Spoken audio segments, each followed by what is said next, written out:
I now recognize myself for 5 minutes of questioning.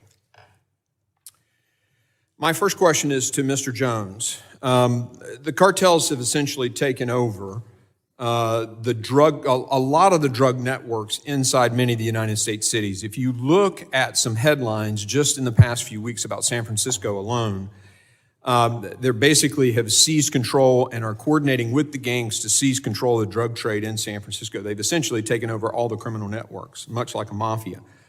The Attorney General, Merrick Garland, has admitted to the Senate that the cartel strategy was to flood the Border Patrol, and by tying up Border Patrol, because Border Patrol now is doing basically a catch and release system, then the drug cartels will slip people around the other side. Can you tell us how this policy of the open border and this strategy of the cartels have combined to allow them to basically take over crime in the cities? Chairman, the way it works on your southwest border, you hear the term all the time, operational control.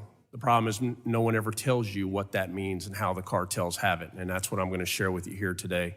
And then to answer your question, and that is that they utilize a network known as the Halcon network. Halcons are scouts, they're lookouts. They check on and off, just like law enforcement, anywhere from 8-hour shifts, 10-hour shifts, 12-hour shifts. I've seen them in South Texas as far as 30 miles into the United States. I have seen them in Arizona as far as 70 miles. They leverage two-way handheld encrypted radios, sometimes encrypted apps, and they communicate back to what is known as Central. So what happens is you have these lookouts everywhere. And when what they call the gate is open, the gate meaning a bend in the river or a bend at your border, when there is no law enforcement, they surge with whatever commodity it is that they want to push. So when you're talking about, based on the policies of all of these migrants that have come from all over the world, what is happening is the cartel by design will push hundreds of people, as you have seen on every news station over the last few years, and media focuses on that. That causes the surge of local, state, and federal law enforcement to that location. And they do that by design because it opens up the other gates. Now, if they're gonna move a commodity directly linked to a cartel boss, they'll shut down more gates to ensure that commodity makes it in. And what they do, Chairman, is they contract directly with US-based street gangs and what we call Tier 1 gangs. Those are gangs which impact multiple regions in our country. They work directly with the cartels. And today, it is very important to understand, your US-based street gangs are working side by side, contracting with the cartels. And I could go on and on here, but in 2009, MA, Mexican Mafia, I was a lieutenant in Laredo, Texas, over 2 major drug squads as the war broke out between CDG and the Zetas. And we were stunned at what we found. We had Mexican Mafia working in Mexico, working operations, going through basic, intermediate, and advanced training from former special forces and law enforcement, conducting hits in the United States and getting reduced costs of cocaine for that.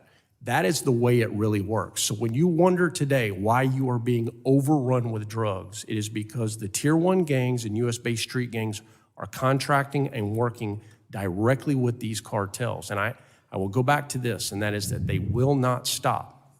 They can't. They're going to have to be stopped, and we're going to have to really take extreme aggressive action to fix this. How has the open policies, the basic catch and release, and this stimulation of a mass wave of migration by having an open border facilitated this process? This is it. I want to be very clear here. Historically, your cartels, the Mexican cartels, we call them drug cartels because that's what they were. Today, they are in over 54 countries around the world. This is not a US-Mexico problem, ladies and gentlemen. Cartel Jalisco in New Generation, we know, is in 48. This will not stop. And now they've transitioned into the final version of human trafficking known as debt bondage. And I am holding it in my hands. This is it. This is how emboldened they've become. So I can't stress to you that you have to take extreme action to go after these cartels and to truly create relationships with Mexico and the rest of the world in what we call a unified command and treat them as the dark networks that they are. And I'm happy to discuss that with you as to how to go after them. Thank you.